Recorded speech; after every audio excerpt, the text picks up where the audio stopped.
மூணாக பிரிக்கப்படும். அதில் ஒன்று வருமான கூற்று.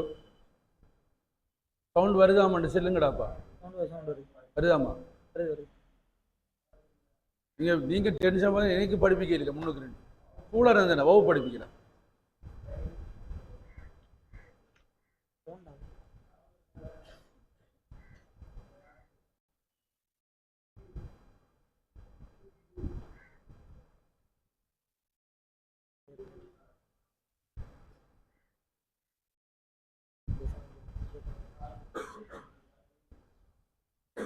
இலாப நோக்கமற்ற அமைப்புகளில் நிதி கூற்றுக்கலாம். அங்கே வருமான கூற்று, நிதி நிலைமை கூற்று,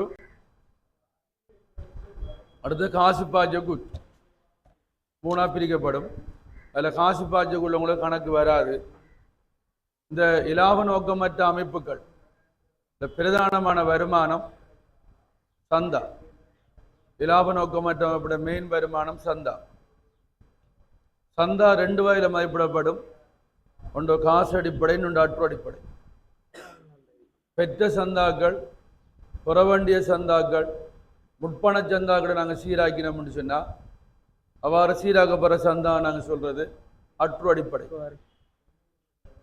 காசு அடிப்படைங்கிற காசாக பெற்ற சந்தாக்களையும் காசாக பெற்ற சந்தாக்களையும் மாத்திரம் வருமானமாக கருதுகின்ற அடிப்படை தான் காசு அடிப்படைன்னு சொல்லப்படும்.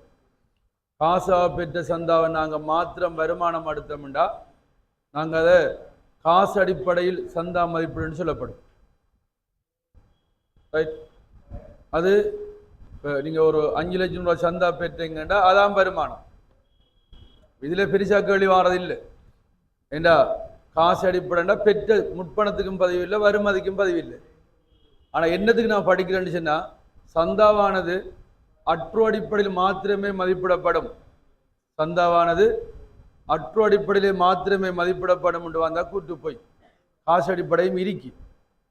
சந்தா உங்களுக்கு இதில் வரும், அற்று அடிப்படையெல்லாம் வரும். ரைட். இந்த சந்தா ஒரு வருமானம். சந்தாவை நீங்கள் காசாக பெற்றீங்கன்னு சொன்னால் பொறுவனவை கொடுப்பனவ கணக்கு வரவுண்டு வரும், சந்தா கணக்கு செலவுண்டு வரும். இந்த சந்தாவில் மேற்கொள்ளக்கூடிய சீராக்கங்கள், சந்தாவில் நீங்கள் செய்ய வேண்டிய சீராக்கங்கள் ஒன்று வருமதி சந்தா, ஆரம்ப வருமதி சந்தா. ஆரம்ப வருமதி சந்தா வந்தா அது கடந்த ஆண்டுக்கான சந்தா. அது நீங்கள் சந்தாவில் கழிக்கிறதுக்காக வேண்டி சந்தா கணக்கில் வரவில் பதியணும். சந்தா வருமானம் செலவு பக்கம் இருக்கும், கழிக்கணும்னா வரவில் பதியணும். வருமதி சந்தா மீவாண்டு வரை நான் கணக்கு செய்வோம் பாருங்க. அடுத்தது இறுதி வருமதி சந்தாண்டா நடைமுறை ஆண்டுக்கான சந்தா, நடைமுறை ஆண்டு இறுதி வரை புறவில்லை. அப்போ இறுதி வருமதி சந்தா வந்தா பெற்ற சந்தாவோட கூட்டுறதுக்காக வேண்டி சந்தா கணக்கில் செலவில் பதியணும். அடுத்தது முற்பணமாக பெற்ற சந்தா, ஆரம்ப முற்பண சந்தாண்டா நடைமுறை ஆண்டுக்கான சந்தா கடந்த ஆண்டு முற்பணமாக புறப்பற்றி. நடைமுறை ஆண்டுக்கான சந்தா கடந்த ஆண்டு முற்பணமாக பெற்றா ஆரம்ப முற்பண சந்தா சந்தா கணக்கில் செலவில் வரும். ரைட். கூட்டுறதுக்காக வேண்டி இறுதி முற்பண சந்தான்னு சொன்னால் நடைமுறை ஆண்டுக்கான பெற்றிருக்கும் அடுத்த ஆண்டுக்காக இறுதி முற்பண சந்தா சந்தாவில் கழிக்கிறதுக்காக வேண்டி வரவில் பதியணும். ஆரம்ப வருமதி சந்தா தொடர்ந்து செலுத்தப்படாமல் இருந்தால் அவங்களோட அங்கத்துவம் ரத்து செய்யப்படும். நீங்களா ரத்து செய்யப்பட கணக்கில் சொல்லுவார். அப்படி ஆரம்ப வருமதி சந்தா தொடர்ந்து செலுத்தப்படாமல் இருந்தால் அவங்களோட அங்கத்துவம் ரத்து செய்யப்படும். அவ்வாறு அங்கத்துவம் ரத்து செய்யப்படும் போதும் அவங்களோட இந்த புற வேண்டிய சந்தா பதிவளிக்கப்படும். அவ்வாறு பதிவளிக்கும் போது சந்தா கணக்கில் செலவு வைக்கணும், அது வருமானக்குள்ள செலவாக பதிவணும். அடுத்து நீங்கள் சந்தா கணக்கில் செலவு பக்கம் பாரவுடைய மேக்சிமம் 4 ஆரம்ப முற்பணம் செலவு பக்கம் வரும், காசா பெற்ற சந்தா செலவு பக்கம் வரும், பதிவளிக்கிறது செலவு பக்கம் வரும், கழிக்கிறதுக்கு இறுதி வருமதி செலவு பக்கம் வரும். சந்தா கணக்கில் வரவு பக்கம் பாரது மேக்சிமம் 3 தான். ஆரம்ப வருமதி வரவு பக்கம் வரும், வருமானமாக இனங்கண்டு வருமான கூட்டுக்கு மாத்திர சந்தா வரவு பக்கம் வரும், இறுதி முற்பணம் பெற்ற சந்தால கழிக்கிறதுக்காக வேண்டி வரவு பக்கம் வரும். இதுதான் சந்தா கணக்கு. ஆனால் நீங்கள் இந்த ஒவ்வொன்ற மீனிங்கையும் விளங்கணும். ரைட். இந்த சந்தாவில் தனி கேள்வி வரும். சரியா? இல்லை இந்த ஆன்லைனில் வாராக்கள், சில காத்தாங்குடி இருக்கீங்க படித்தாக்கள், அடுத்தது வேற ஊர் இருக்கீங்க, வெளி மாவட்டம் இருக்கீங்க, இல்லை வார அகண்டை கொஞ்சம் அந்த ஆன்லைன் பிரச்சனை ஆகிட்டு அதான் திரும்ப கதைக்கேன். உங்களுக்கு அடுத்த வகுப்புலேருந்து எல்லாம் சரி வரும். அடுத்தது இந்த சந்தாங்கிறது ஒரு தனி கேள்வியாக வரலாம். நான் ஒவ்வொரு துண்டு கொண்டு விளங்கப்படுத்தி கணக்கு செய்கிறேன். இல்லை முதல் நாங்கள் சந்தாட ஏரியாவை கிளியர் பண்ணுவோம். ரைட், சந்தாவை கிளியர் பண்ணி போட்டு அடுத்த தியரிக்கு நான் வருவேன். சந்தா சம்பந்தமான விடயத்தை கிளியர் பண்ணுவோம். இப்போ சந்தாவில் நம்ம ஒரு கேள்வி செஞ்சிருக்கோம், பெரிய கேள்வி ஒன்று. இப்போ அந்த கேள்வி இப்போ சந்தாவை கணிக்கணும்ண்டா. இப்போ சந்தா கணக்கு 10 மாதம் வந்துருக்கு எக்ஸாமில். அந்த கேள்வி உங்களுக்கு செய்யப்பட்டிருக்கு. இப்போ அந்த கேள்வி சந்தாவை கணிக்கணும்ண்டா. சந்தாவை நீங்கள் கணிக்கணும்னு சொன்னா அப்போ 23ஆம் ஆண்டு, 24ஆம் ஆண்டு, 25ஆம் ஆண்டுகளெல்லாம் நோமலாக வந்திருக்கு. எனக்கு 22ஆம் ஆண்டு சந்தா கொஞ்சம் வெயிட், சந்தா மட்டும் வச்சு 10 மாதம் வருது. சந்தா மட்டும் 10 மாதம் வந்தால் என்னையும் அந்த சந்தா கணிக்கிற மாதிரி வரும். சந்தாவை கணிக்கிற மாதிரி வந்தால் நீங்கள் ஒரு அட்டவணை தான் இருக்கணும் கட்டாயம். அட்டவணை இல்லாமல் இணையப்படா, சரியா? அட்டவணை இல்லாமல் உங்களுக்கு ஸ்கூலில் செய்கிற மாதிரிலாம் செய்யலாது. இப்போ சந்தாவை கணிக்கணும்னா கட்டாயம் இணையணும். இருங்க இருங்க பார், இன்றைக்கு மாதிரிக்குள்ள அந்த காட் வரணும். ஓ நல்லா வருவா. ரைட், வாங்கடா.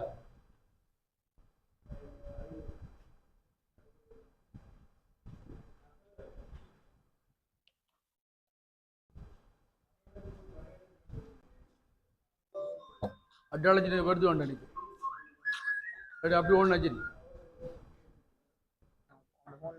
ரைட், இப்ப சந்தாவை கணிக்கணும்டா, சந்தாவை கண்டுபிடிக்கணும்டா, சந்தாவில் நீங்க ஒரு அட்டவணை தான் இருக்கணும்.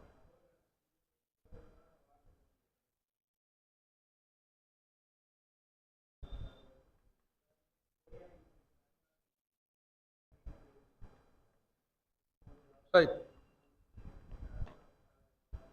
என்ன அந்த அட்டவணை ஃபார்மட் சொல்லுங்க. சந்தாவை கணிக்கிற மாதிரி கணக்கு வந்தா நீங்க ஒரு அட்டவணை தயாரிக்கணும். அந்த அட்டவணை ஃபார்மட் என்ன? அந்த சந்தா கணக்கு செய்யணும்டா சந்தாவை நீ கணிக்கிற அட்டவணை தயாரிக்கணும். அந்த அட்டவணையின் ஃபார்மட் என்ன? விவரம் பெறும் அங்கத்தவர்களின் எண்ணிக்கை, எத்தனை அங்கத்தவர். அடுத்தது அங்கத்தவர் ஒருவருக்கான வருடச்சந்தாண்டா வருடச்சந்தாண்டோனும், மாதச்சந்தாண்டா மாதச்சந்தாவை கணிக்கணும். அடுத்தது வருடச்சந்தாண்டா வருடங்கள் எண்ணிக்கை, மாதச்சந்தாண்டா மாதங்கள் எண்ணிக்கைன்றால் வேணும். அடுத்து தொகை வரும். Very good Ajini. அங்கத்தவர் எண்ணிக்கை, அங்கத்தவருக்கான மாத சந்தாவா வருடச்சந்தாவான் எழுவணும். மாதச்சந்தாண்டா மாதங்கள் எண்ணிக்கை, வருடச்சந்தாண்டா வருடங்கள் எண்ணிக்கை. அடுத்தது தொகையை கணிக்கணும். அதில் என்னென்னத்தை கண்டுபிடிக்கணும்? சந்தாவில் கண்டுபிடிக்க போகிற மேக்சிமம் விடயம் 7. சந்தாவில் கண்டுபிடிக்க போகிற விடயம் மேக்சிமம் எத்தனை? 7 விடயம் வரும். அதில் இல்லாத தெளிவத்து வேலை. அடுத்தது அங்கத்துவத்தை ரத்து செய்யணும்னு அவர் சொல்லணும். நீங்களா இணையப்படா ரத்து செஞ்சு விட்றாப்படா. அங்கத்துவம் ரத்து செய்யறத அவர் சொல்லணும். என்னென்ன வரும்? ஆரம்ப வருமதி, இறுதி வருமதி, பதிவளிக்கப்படுற சந்தா இருந்தா, ஆரம்ப முற்பணம், இறுதி முற்பணம், சந்தா வருமானம், காசாக பெற்ற சந்தா. இந்த 7 மேக்சிமம் கணிக்க வேண்டியது. இல்லை இல்லாத தேவை இருக்கா இல்லையாண்டு எப்படி பார்க்கணும்? கணக்கை வாங்கிச்சா பார்க்கணும். அப்போ சந்தா கணக்கு செய்தோம்டா இந்த செஞ்சகளை திரும்ப செஞ்சு ஆட்டம் பாருங்க. பாஸ்போர்டுங்க, பாஸ்போர்ட் பாஸ்போர்டுங்க, பாஸ்போர்ட்களையும் பார்ப்போம். நாளைக்கு பெரிய கழியெல்லாம் பார்ப்போமா? விளங்கப்படுத்தி போட்டு பார்ப்போம்.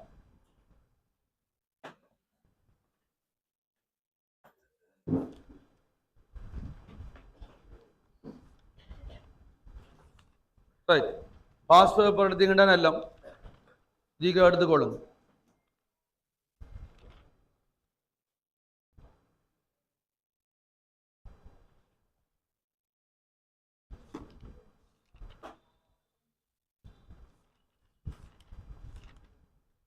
ரைட், உங்களோட பாஸ் பேப்பரில் 2022ஆம் ஆண்டு 2022ஆம் ஆண்டு கேள்வியை பார்ப்போம். 2022ஆம் ஆண்டு 3ஆம் கணக்கில் ஆவன்னா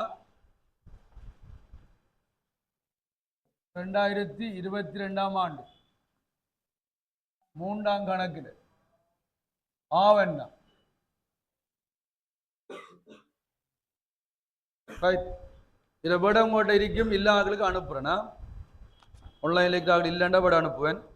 ரைட், இந்த சந்தா கணக்கு சந்தா கணக்கு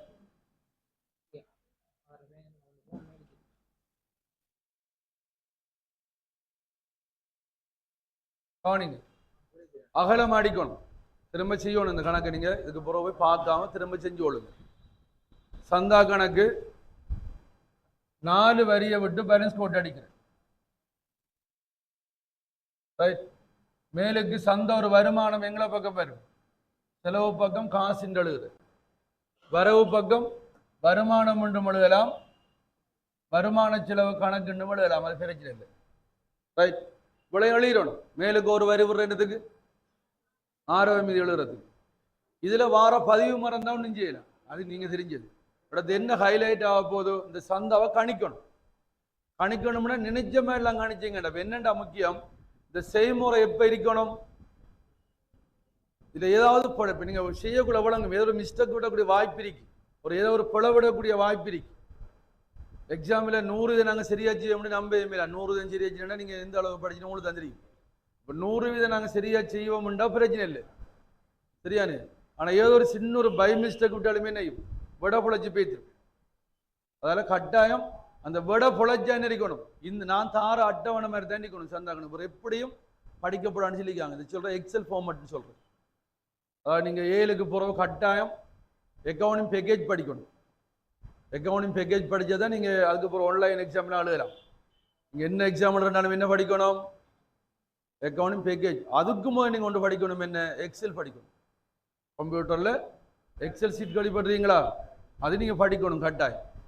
அதுக்கெல்லாம் கிளாஸுக்கு போறல நம்ம தேடிக்கடி புறைக்கிறதுக்கு கஷ்டப்பட்டு படிச்சு எடுக்கணும், சொல்லி தருவாங்க.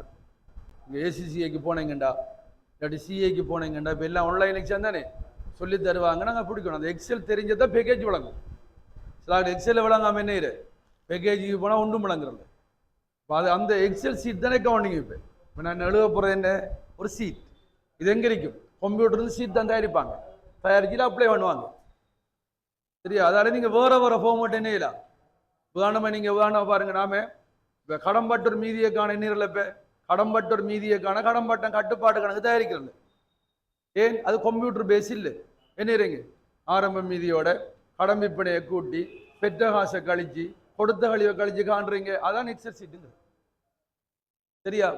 இப்ப நீங்க என்ன வருமான கூட்டு தயாரிக்கீங்க, ஒரு சீட், சரியானு. அப்ப அதால என்னண்டா இப்ப அனைவரும் இந்த இப்ப 7க்கு போறோம், இந்த சந்தா கணக்கு உங்களுக்கு 7க்கு போறோம், 7க்கு போறாருல அந்த எக்ஸல் சீட்ல காட்டினா எல்லாம் இருக்குதானே. நம்ம தயாரிக்க போற சீட்ல முழுதும் இருக்குதானே, அதை கொண்டு இதுல பதிய வேண்டிய அவசியம் இல்லை. என்ன இருக்கு, எல்லாமே இருக்கு. ஆரம்ப வருமதி இறுதி வருமதி எல்லாம் இருக்கா இல்லையா. அப்ப எல்லாம் இருக்க கூட நாம என்னதுக்கு திரும்ப வச்சு இது நம்ம ஒரு ஃபார்மேட்டுக்கு படிக்கும். 7க்கு தேவை, 7க்கு போறோம் அந்த அந்த சீட் தான் நான் தயாரிக்க போற சீட் தான், அந்த அளவுக்கு அது முக்கியம், சரி. அதை விட்டு போட்டு எப்படியும் செய்யலாம். ஞாபகம் இருக்கு எனக்கு, ஞாபகம் இருக்கு, நான் மறக்க மாட்டேன். ஆமா, பெண்கள் உயர் பாடசாலை செஞ்ச புத்தகம் புதுநம் காட்டினானே, ரைட். சில விஷயம் வாழ்க்கையில மறக்கா, நீங்க மறந்துடுவீங்க. பார்த்தா என்னத்தை மறக்க நினைக்கும் முழங்கு.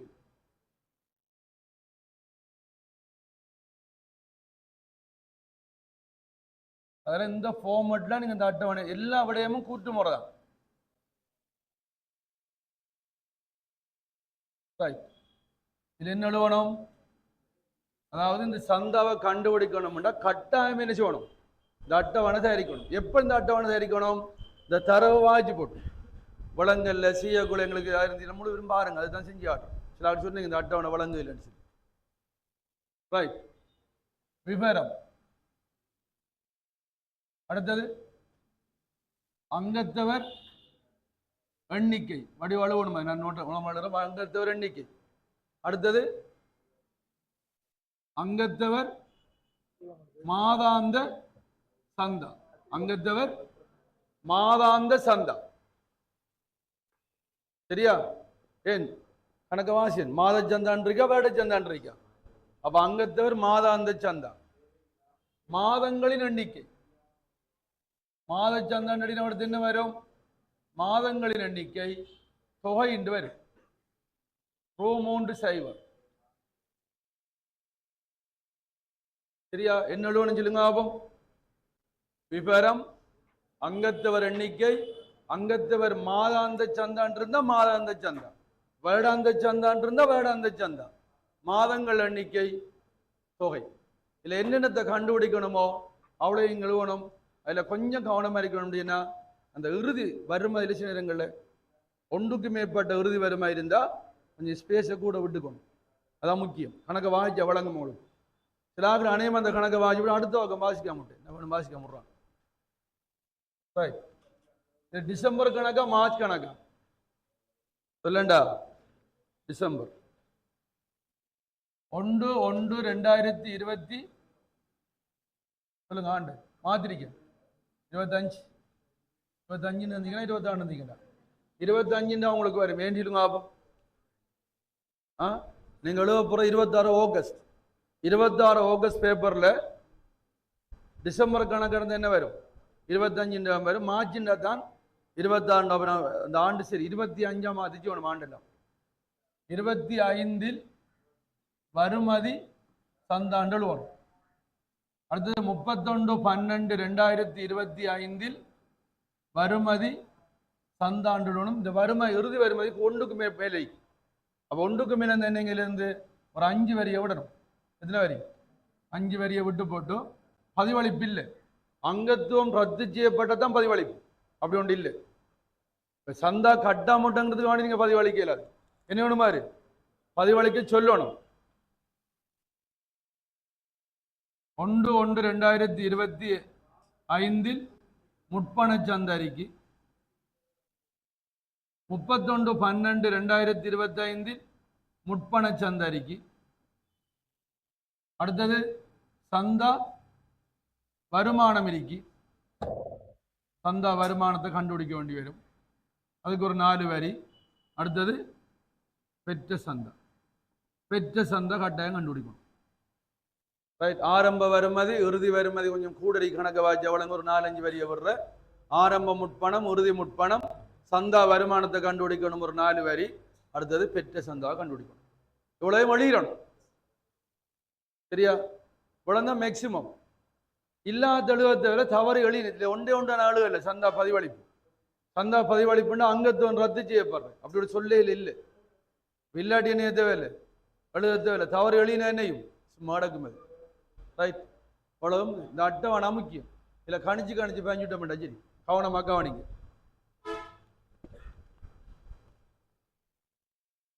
எழுமின் சங்கமானது கிராம பகுதிகளில் கல்வி நடவடிக்கைகளை முன்னேற்றுவதற்கான நலம்புரி சங்கமாக ஆரம்பிக்கப்பட்டுள்ளது. இச்சங்கத்தின் அங்கத்தவர் ஒருவருக்கான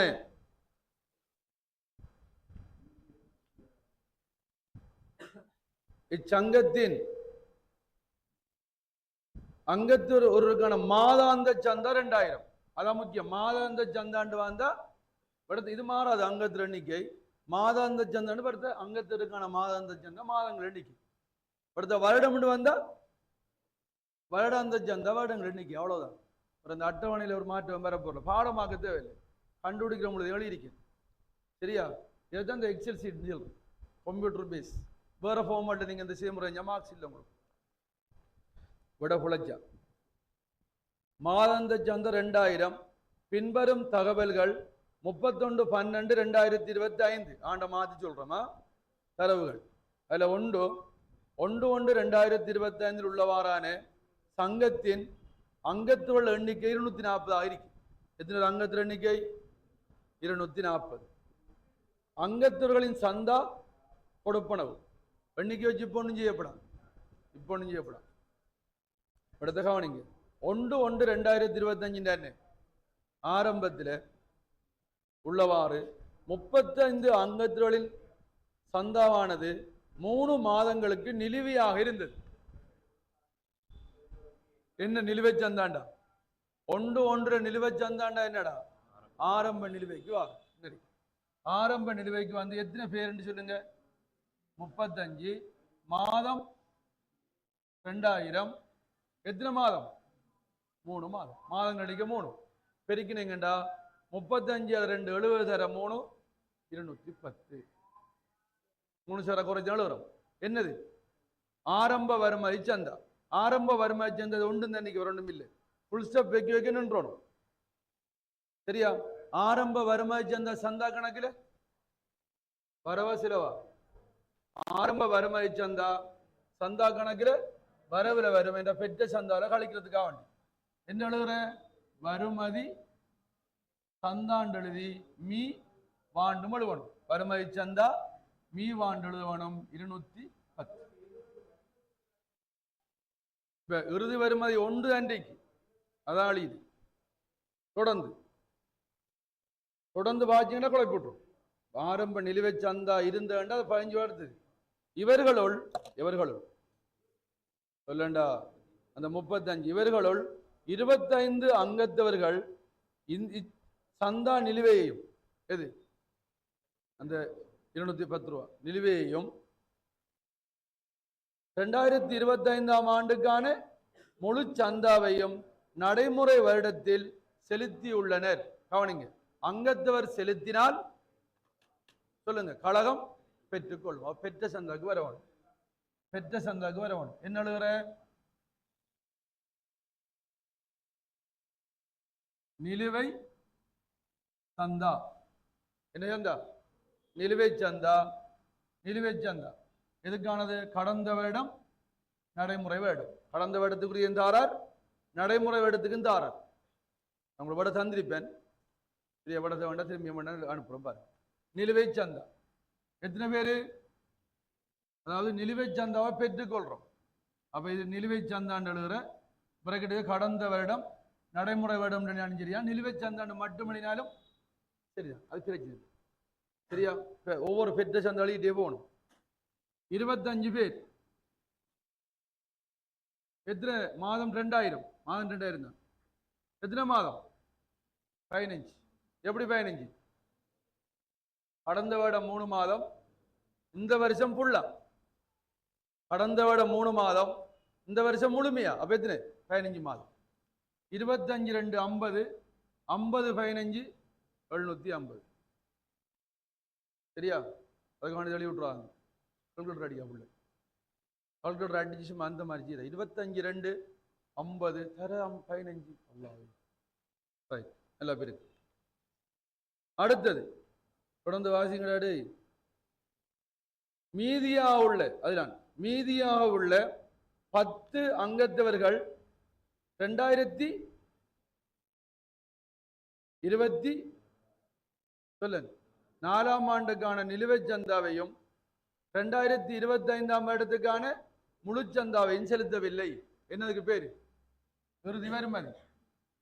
இந்த 24ஆம் ஆண்டுக்கான சந்தாவையும் செலுத்தல, 25ஆம் ஆண்டுக்கான முழு சந்தாவையும் செலுத்தல. என்ன? நிலுவை சந்தா. நிலவணும் என்ன? கடந்த வருட நடைமுறை வருட நிலுவை சந்தா. கடந்த வருட நடைமுறை வருட நிலுவை சந்தாண்டு வேணும். கடந்த வருடத்தையும் செலுத்தல, நடைமுறை வருடத்துக்கும் செலுத்தல. எப்ப? 25ஆம் ஆண்டு இறுதி வரை. எத்தனை பேரு? இந்த 35ல 25 நினைச்சிட்டாங்க. 35 ஆரம்ப நிலுவை இதான கடந்த வருடம். இந்த 35ல நல்ல கவனிங்க, 25 பேரு கடந்த வருட நிலுவையையும் அது 3 மாதம் நடைமுறை வருட முழுச்சந்தாவையும் செலுத்துறாங்க.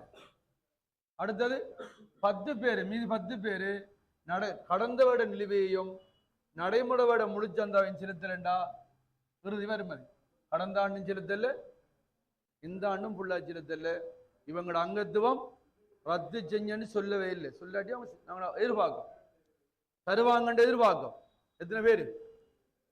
10 பேர் 2000 15 மாதம். எப்படி 15 மாதம்? இதுல 3 மாதம் 25ஆம் ஆண்டு முழுவதும் 15 மாதம் தானே. 10 தர 2 எத்தனை? 20 15 பெருக்க தெரியாக்கள். ஆனால் அது 15 ரூபாய்ப்படாது. ஏன் இன்னும் இருக்குது பெற்ற சந்தன முடியலையா? அது 15 ரூபாய்ப்படாது. அடுத்தது அத்துடன் தொடர்ந்து மேலும் 30 அங்கத்தவர்கள் 25ஆம் வருடத்துக்கான முழு சந்தாவையும் செலுத்தவில்லை. யார் செலுத்தவில்லை? அங்கத்தவர். நாம யாரு? நாம யாரு? கொஞ்சம் கை எடுத்துட்டீங்களே, உங்களோட வாயை முடிட்டு நீ வாய்க்கு நீ விரிக்கா, வாயை பொத்திட்டீங்க, உங்களோட கேள்வி கேட்டியாடா? நிறைய பேருக்கு ஆன்சர் விடுவாடு, அம்புட்டுறாது, அம்புடுவாய். நடைமுறை வருட சந்தா என்ன வருடம்? நடைமுறை வருட சந்தா, நிலுவை சந்தா, வறுமை சந்தா, நடைமுறை. அதாவது 30 பேரு 25ஆம் ஆண்டு சந்தா முழு சந்தா செலுத்தவில்லைங்கிற யாரு? அங்கத்தவர். நாங்க யாரு? நாங்க சங்கம் பெறவில்லை, பெற வேண்டிய சந்தா. எத்தனை பேரு? 30 பேரு நிலுவைச் சந்தா. மாதம் 2000. நடைமுறை வருடம் என்பது எத்தனை மாதம்? 12 மாதம். 30 2 60, 60 12 720 ரூபா பெறல. இவங்க கடந்த ஆண்டுக்கும் செலுத்தல, இந்த ஆண்டுக்கும் செலுத்தல. இந்த 30 பேரு நடைமுறை வருடத்துக்கு செலுத்தல. ஒவ்வொன்றா பதிஞ்சிட்டே போகணும். பாருங்க. அடுத்தது 2024 டிசம்பர் மாதத்தில் 50 அங்கத்தவர்கள் 2024 நம்ம 25ஆம் ஆண்டு கணக்கு செஞ்சிட்டிக்கோம். 2024 டிசம்பர் மாதத்தில் 50 அங்கத்தவர்கள் 2025ஆம் வருடத்துக்கான முழு சந்தாவையும் செலுத்தி இருந்தனர். யாரு? 50 பேரு 2025ஆம் ஆண்டுக்கான சந்தாவை 24 செலுத்தினா 24க்கு இது என்ன சந்தா? 24க்கு இது முற்பண சந்தா, 25க்கு ஆறு முற்பண சந்தான்னு கதைக்கணுமா? ஆனா கேட்டா அக்கன் அடிச்சலப்படும். சரி, ஆரம்ப முற்பணம் என்றால் என்ன? நடைமுறை ஆண்டுக்கான சந்தா கடந்த ஆண்டு புறப்பட்டிருக்கு. நாம கணக்கு 25ஆம் ஆண்டுக்கான சந்தா 24 புறப்பட்டால் 24க்கு முற்பணம், 25க்கு ஆரம்ப முற்பணத்தில் பதியணும். ஆரம்ப முற்பண சந்தா எத்தனை பேரு? 50 பேரு. மாதம் 2000.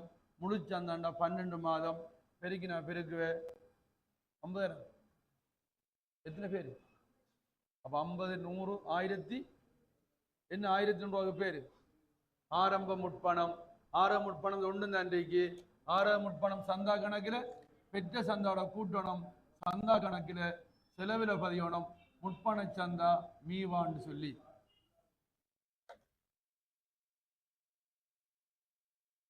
சரியா? அடுத்தது ஒன்று அன்றைக்கு வறுமை சந்தா முடியல, அப்ப நம்ம உடனே பதியலாம். அடுத்தது தொடர்ந்து வாசிங்க. 2026 வருடத்துக்கான மேலும் 2025 டிசம்பர் மாதத்தில் நம்ம கணக்கு 2025 30 அங்கத்தவர்கள் 2026ஆம் வருடத்துக்கான முதல் 3 மாத சந்தா செலுத்திருக்காங்க. யாரு? 30 பேரு 25ஆம் ஆண்டுக்கான 25ஆம் ஆண்டுல செலுத்திருக்காங்க. கழகம் பெற்றுக்கொள்ளும் 26ஆம் ஆண்டுக்கான சந்தா. 25ஆம் ஆண்டு பெற்றிருக்கோம், 26க்காக பெற்றா 25க்கு என்ன சந்தா? இறுதி முற்பணம். இறுதி முற்பணம். முற்பணமாக பெற்றிருக்கும். முற்பணமாக பெற்றா காசு வருந்தானே. முற்பணமாக பெற்றா காசு வருந்தானே. அப்ப என்ன வேணும்? முற்பணமாக பெற்றது.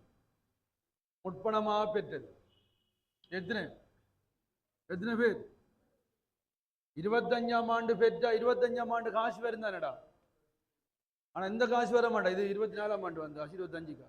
இது 25ஆம் ஆண்டு காசு வருந்தானே. எத்தனை பேரு? 30 மாதம். எத்தனை மாதம்? எத்தனை மாதம்? எத்தனை மாதம் சொல்ல? டேய் இதாண்டா நீ எவ்வளத்தினா கூட அமர்த்தாம விட மாட்டேங்கடா. சரியா? தம்பி சொல்றான் தங்க போன் 3 மாதம்ங்க.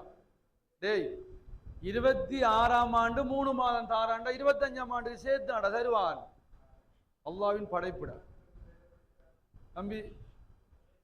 எத்தனைக்கான விளங்காடா உனக்கு?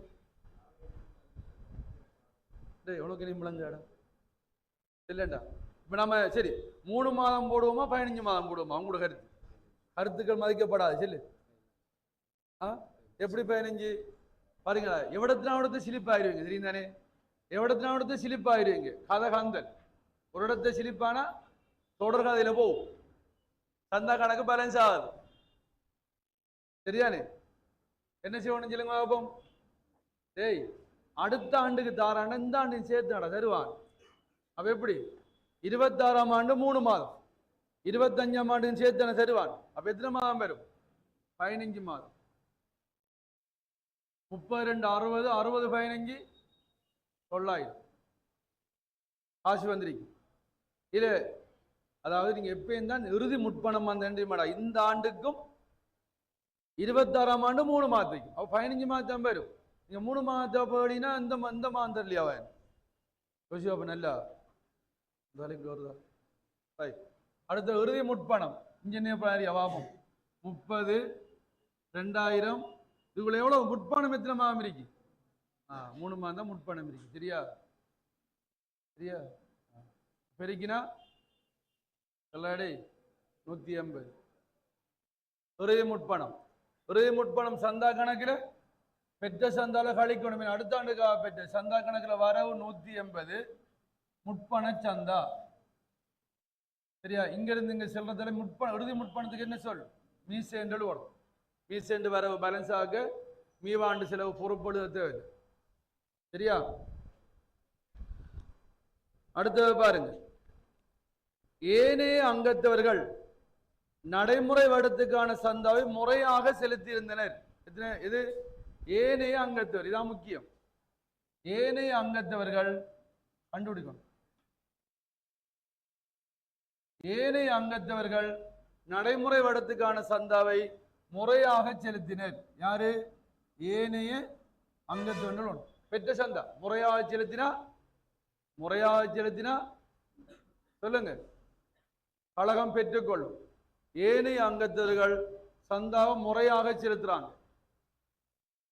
இப்ப நம்ம என்னத்தை கண்டுபிடிக்கணும்? ஏனைய அங்கத்துல கண்டுபிடிக்கணும். இடத்தை பிழைச்சாலும் சிக்கலாய். எத்தனை பேர் எங்களோட சங்கத்துல அங்கத்துல எண்ணிக்கை 240ல 25 பேர் நம்ம வேற கணிச்சு போட்டோம். ஏன்? அவங்க கடந்த ஆண்டுக்கும் இந்த ஆண்டுக்கும் தந்துட்டாங்க. 30 பேர் வேற கணிச்சு போட்டோம். அவங்க நடைமுறை ஆண்டுக்கும் அடுத்த ஆண்டுக்கும் சேர்த்து அட்வான்ஸ் தந்துருக்காங்க. அப்போ 25 பேர் சந்தா கணிச்சாச்சு. அடுத்தது 30 பேர் சந்தா கணிச்சாச்சு. சரியா? எத்தனை பேர் சந்தா செலுத்தல? சந்தா காசு தரவே எத்தனை பேர்? 40 பேர். 10 30 எத்தனைடா? 40 பேர் சந்தா செலுத்தவே இல்லை. காசு வர மாட்டாது. இல்ல பாரு. 6ஆம் முற்பணம் என்ன? 6ஆம் முற்பணம் 50 என்ன? இந்த ஆண்டுக்கான சந்தாவை 24ஆம் ஆண்டு தந்துட்டாங்க. அவ இந்த ஆண்டு தர மாட்டாங்க. நான் என்ன பண்ண ஏனைய அங்கத்துல கண்டுபிடிக்க போறேன். அவங்க முறையா சந்தா தாராங்க. அது 240 அங்கத்தவர் 25 பேரு சந்தா கணிச்சாச்சு. 30 பேரு சந்தா கணிச்சாச்சு. இந்த 10 30 என்ன சந்தா தரவே இல்லை. அதையும் கழிச்சு போட 40. 6ஆம் முற்பணம் என்ன?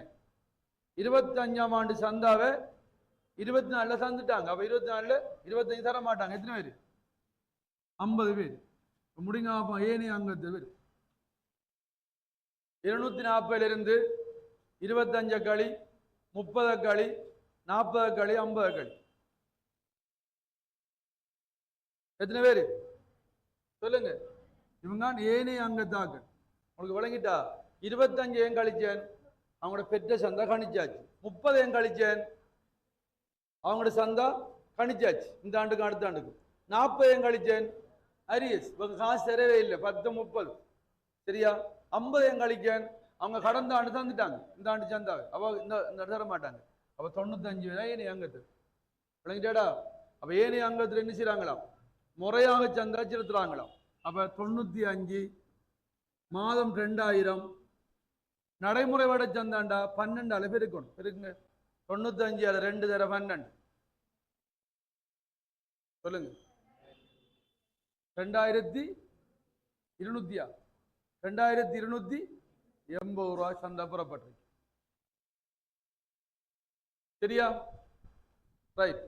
அடுத்த பாருங்க. இப்படியே முடிச்ச கேசிமிரிக்கு அடுத்த பக்கம் தொடரும். அடுத்த பக்கத்து பிளேட்டாக போன கேசிமிரிக்கு 2 1/7/2025 60 புதிய அங்கத்தவர்கள் இணைந்துள்ளனர். எத்தனை பேரு? 60 பேர் சேர்ந்திருக்காங்க. இவர்களுள் 40 அங்கத்தவர்கள் 6 மாதங்களுக்கான சந்தாவை முற்றாக செலுத்தினர். எத்தனை மாதத்துக்கு? எப்ப அவங்க சேர்ந்த சொல்லுங்க ஆகும் சொல்லுங்க. 7, 8, 9, 10, 11, 12. எத்தனை மாதம் சேர்ந்து? எத்தனை மாதம்? அதே 6 மாதத்தைய சந்தாவையும் முறையாக செலுத்திருக்காங்க. எத்தனை பேர்? 40 பேர். அப்ப பெற்ற சந்தாக்கு வருவோம். இது ஏனியாக்கன்னா பழையாக்கள் ஏனியாக்கல், புதாக்கள் வேற செய்யறா. நிலவனம் புதிய அங்கத்தவர். எத்தனை அங்கத்தவர்? புதிய அங்கத்தவர். எத்தனை மாதத்தை செலுத்துறாங்க? 6 மாதம் ஒன்று முறைக்கெட்டுக்கு 6 மாதம் செலுத்துற எத்தனை புதிய அங்கத்தவர் பெற்ற சந்தா. சந்தா செலுத்தினா பெற்ற சந்தாக்கு வா. மற்ற மரா பாப்பமே. ரைட். எத்தனை பேரு சொல்லுங்க? 40 மாதம் 2000. எத்தனை மாதத்துக்கு? 6 மாதம் செலுத்துறாங்க. 42 80 86 480 ரூபா பெற்ற சந்தா வரும். சரியா? இதுல அரிய சிரிக்க மாட்டா. ஏன்? 1 சேர்ந்து 7, 8, 9, 10, 11, 12 செலுத்தினதும் எத்தனை மாதத்துக்கு? 6 மாதத்துக்கு. சரிதானே? அது முடிச்சு. அடுத்தது மீதி 60 40 மீதி எத்தனை? அவன் எத்தனை மாதம் சந்தா செலுத்துறாங்க? 5 மாதம். 5 மாதம் 5 மாதம் செலுத்துறாங்க. எத்தனை பேரு? 60 40 60 அங்கத்துவம் புதுசிரா. அதுல 40 பேர் 6 மாதத்தை சந்தா செலுத்துறாங்க. அவங்க 1 சேர்ந்து டிசம்பர்ல முடியுது. சரியான 6 மாதம். அடுத்தது 20 பேர் 2000 சொல்லுங்க. 5 மாசம் எவ்வளவு வரும்? 200 ரூபா பெற்ற சந்தா. எத்தனை மாதம் சந்தா செலுத்தல வாங்க சொல்லுங்க? எத்தனை மாசம்? 1 மாசமா? ஏன் 1 மாசம்? அவங்க சேர்ந்து 6 மாதம், அதுல 5 மாதம் செலுத்தினா 1 மாதம் தான் நிலுவை. அப்ப எங்க வரும் நிலுவை சந்தா? நிலுவைக்கு வரணும். பாருங்க எவ்வளவு விஷயம் சரி விளங்கிட்டா? யாரு? புதிய அங்கத்தவர். யாரு? புதிய அங்கத்தவர். சந்தா செலுத்தாத நிலுவை. இது கடந்த ஆண்டுக்கும் இந்த ஆண்டுக்கும் செலுத்தல 10 பேரு. மற்றது 30 பேரு நடைமுறை ஆண்டுக்கு மாத்திரம் செலுத்தல. புதிய அங்கத்தவர் வந்த 6 மாதம் 5 மாதம் செலுத்தின 1 மாதம் செலுத்தல. எத்தனை பேரு? 20 பேரு 2000 ரூபாய் படி 1 மாதம் உண்டா 40 ரூபாய் செலுத்து. சரியா? இதோட தரவெல்லாம் முடிஞ்சு. ரைட். இப்ப நாம என்ன செய்யணும்? ஆரம்ப வருமதிக்கு பயஞ்சிட்டோம். இது இறுதி வருமதி. எவ்வளவு என்ன? எவ்வளவு இறுதி வருமதி? விளங்கிட்டா? 1060 ரூபா. 300 ரூபா 720 40. எவ்வளவு இறுதி வருமதி? 1060 ரூபா. இறுதி வருமதி சந்தா கணக்குல பெற்ற சந்தாவோட கூட்டுறதுக்காக வேண்டி செலவு பக்கம் வரும். எவ்வளவு வருது? 1080 ரூபா. 1060 சொல்.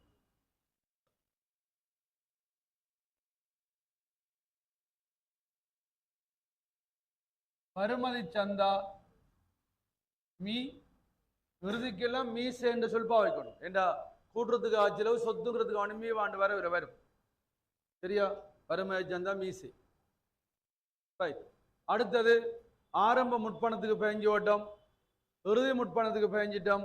எவ்வளையும் கூட்டுங்க. பெற்ற சந்தாவை பெற்ற சந்தாவை கூட்டுங்க. 750 900 2280 480 200. எவ்வளவு பெற்ற சந்தா? எவ்வளவு? எவ்வளவு? 4610. எவ்வளவு வருது? 4610க்கு என்ன பதிவு? பொறுவனவு கொடுப்பனவு கணக்கு வரவுண்டா? இலாப நோக்கமற்ற அமைப்பின் காசு கணக்கு என்ன? பொறுவனவு கொடுப்பனவு கணக்கு வரவுண்டா? சந்தா கணக்குல செலவு 4610. சரியா? இப்ப நாம் என்னத்தை கண்டோம்டா? கணக்கு முடிஞ்சு. சந்தா வருமானத்தை கண்டோம்டா. சந்தா வருமானத்தை கண்டுபிடிச்சோம்டா. நாம செஞ்செல்லாம் சரியா இருந்தா சந்தா கணக்கு பேலன்ஸ் ஆகும். சந்தா கணக்கு பேலன்ஸ் ஆகும். ரைட். சந்தா வருமானம் காண்ற எப்படி? ஒன்று தற்போதைய அங்கத்தவர்னா பழையாக்க. தற்போதைய அங்கத்தவர் ஒன்று. தற்போதைய அங்கத்தவர், புதிய அங்கத்தவர். தற்போதைய அங்கத்தவர், புதிய அங்கத்தவர் சொல்லி ரெண்டா பிரிக்கணும். ஏண்டா தற்போதைய அங்கத்தவர் பழைய ஆக்கள் எத்தனை பேர் தற்போதைய அங்கத்தவர் 240 பேர் பழைய ஆக்கள் எத்தனை பேர் தற்போதைய அங்கத்தவர் பழைய ஆக்கள் எத்தனை பேர் 240 மாத்துக்கு 200 2000 சாரி 12 பேருக்குங்க அங்கத்தர் எண்ணிக்கையே 240 2 தர 12 கவனிங்க எல்லாரும் அங்கத்தவர் எண்ணிக்கையை மாத சந்தாவில் பெருக்கினா மாத வருமானம் வரும் வருஷ வருமானம் வரும் எவ்வளவு 5760 ரூபா புதிய அங்கத்தில் எத்தனை பேரு 60 பேரு மாதம் 2000 அவங்க வந்து எத்தனை மாதம் 7ஆம் மாதம் 1ஆம் தேதி வந்தா அவங்க இந்த டிசம்பர்ல முடிகிறதால அவங்க எத்தனை மாதம் அங்கத்தில் இருப்பீங்க எத்தனை மாதம் அங்கத்தில் அறிக்காங்களோ அதான் வருமானம் எத்தனை மாதம் அங்கத்தில் இருக்காங்க பேருக்கு 60 தர 2 தர 6 சொல்ற சரி 720 எனவே சந்தா வருமானம் ரெண்டையும் கூட்டினீங்கண்டா 6480 தான் சந்தா வருமானம் அங்கத்தவர் எண்ணிக்கை பழைய ஆட்கள் 240 12 மாதமும் மெம்பர் அடிக்காங்க அங்கத்தில் எண்ணிக்கை 60 புதுசா வந்தாக்கள் 6 மாதம் தான் இருக்காங்க அப்ப ரெண்டும் வேற வேற காலங்கள் இருக்கிறதால வேற வேற தான் பெருக்கணும் சந்தா வருமானம் சந்தா கணக்குல வரவு பக்கம் வரும் 6480 சரியா இப்ப நாங்க செஞ்செல்லாம் சரியா இருந்தா இந்த சந்தா கணக்கினையும் எல்லாத்தையும் கண்டு ஓட்டம் இப்ப சொல்லுங்க சந்தா கணக்குல ஒன்றே தான் இல்லை என்ன சந்தா கணக்குல வரவு பக்கம் வர மேக்சிமம் இந்த 3 தான் ஆரம்ப வருமதி கடந்த ஆண்டு வரவு வருமானம் செலவெடுக்க வரவு இறுதி முற்பணம் அடுத்த ஆண்டு கழிக்க வரவு ஆரம்ப முற்பணம் இந்த ஆண்டு வருமானம் கூட்ட செலவு பெற்றது வருமானம் இறுதி வருமதி வருமானம் இந்த சந்தா கணக்குல செலவு பக்கத்துல ஒன்றே தான் இல்லை சந்தா பதிவளிப்பு ஏன் இல்லை பதிவளிக்கலையடா பதிவளிக்காம நாம எப்படி பதிவளிக்கிறேன் ரைட் ரெண்டு பக்கத்தையும் கூட்டி பாருங்க அழகா பேலன்ஸ் ஆகும் 6870 சந்தா கணக்கு என்ன பேலன்ஸ் ஆகும் சரியா நீங்க சின்ன ஒரு பழம் விட்டு அழிஞ்சிருக்கான் சின்ன ஒரு மிஸ்டேக் விட்டு அழிஞ்சிருக்கான் என்ன செய்யும் பேலன்ஸ் ஆறுல மட்டுமில்ல பிழைச்சு போயிடும் அப்படி ஒரு பழம் நடந்தா இங்க பாருங்க நினைக்கிற ஒவ்வொரு இடத்துக்கும் என்ன இருக்கு நினைக்கிற முழுதுக்கும் மார்க்ஸ் சரியா அங்க ஒரு பழம் நடந்தா இங்க வந்து பார்ப்பாங்க இதெல்லாம் பாக்குறல இது அங்க ஒரு பழம் நடந்த இப்ப 4610 ரூபா பழம்டா நினைக்கிறது 1 2 3 4 5 இருக்கு தானே இதுக்குள்ள வந்து மாசம் கொடுப்பாங்க அங்க பிழைச்சால் இதுக்குள்ள வந்து புள்ளிய கொடுப்பாங்க அப்ப நீங்க ஒரு இடத்த பிள்ளையா சீத விஷயம் நான் ஒரு செல்லு உண்டு அந்த சொல்லியோட இந்த இது பிழைச்சு ஆனா இதுக்குள்ள மத்த சரியா கண்டிருக்கான் தானே அதுக்கு புள்ளி கிடைக்கும் நான் சொல்ற விளங்கிட்டா அதாவது என்ன இருக்கணும் சந்தா கணக்குல கணிப்பிட்டு கேள்வி வந்தா இந்த அட்டவணை தான் முக்கியம் இது பெரிய ஒரு பாடமாக ஒன்றும் இல்லை உலகமாக பிரச்சனையும் இல்லை இப்போ விளங்கிட்டு அன்றவங்களுக்கு மர்ம தேசம் தான் கொஞ்சம் பேர் ஆகுது தெரியும் இன்னைக்கு இப்போ விளங்கிட்டா பெண்கள் உயர பாடசாலை வாங்கி காட்டின ஞாபகம் இருக்கா ரைட் சரி இதே மாதிரி கேள்வி இதை விட லேச ஒரு கேள்வி வந்து இத்தனை வீட்டை செஞ்சு பாருங்கன்னு இதே மாதிரி கேள்வி வந்து எத்தனை ஆண்டு வந்திருக்கு 21ஆம் ஆண்டு வந்திருக்கு 21ஆம் ஆண்டு 6வது ஈனா வந்திருக்கீங்க 2021ஆம் ஆண்டு 6ஆம் கணக்குல ஈனா கேள்வியா வந்திருக்கு இதை வீட்டை இதே மாதிரி நீங்க வீட்டை செய்து பாருங்க செய்துட்டோம் கவனிங்க நான் இந்த குரூப்ல ஒரு விட போடுவேன் இந்த விட போடுவேன் இதே மாதிரி செய்து கொள்ளுங்க நான் வசனங்களை கொஞ்சம் மாத்திருப்பேன் நான் வசனங்களை கொஞ்சம் மாத்திருப்பேன் நான் முந்தி பாவச்சதை விட வேற வசனங்களை பாவச்சிருப்பேன் இன்னைக்கு போடுவேன் அந்த விடைய மாதிரி எழுதி கொள்ளுங்க விட்டு இது அந்த சொல்லலாம் சரியா எழுதியிருப்பேன் மாற்றிக்கொள்ளுங்க சரியா ரைட் இல்லை இலாவ நோக்க மாற்றத்தில் சந்தா மட்டும்தான் இந்த பார்த்திக்கமா நாளைக்கு எல்லாத்தையும் விளங்கப்படுத்தி போட்டு எல்லா கேள்விகளையும் செய்யாத கேள்வியோட டியூட்டை கொண்டு வாங்க செய்யாத கேள்விகள் பெரிய பெரிய கேள்வி அமெரிக்கி ஒரு டியூட்டை கொண்டு வாங்க அதில் பார்ப்போம் நோட்ஸை படித்து கொண்டு வாங்க சரியா சரி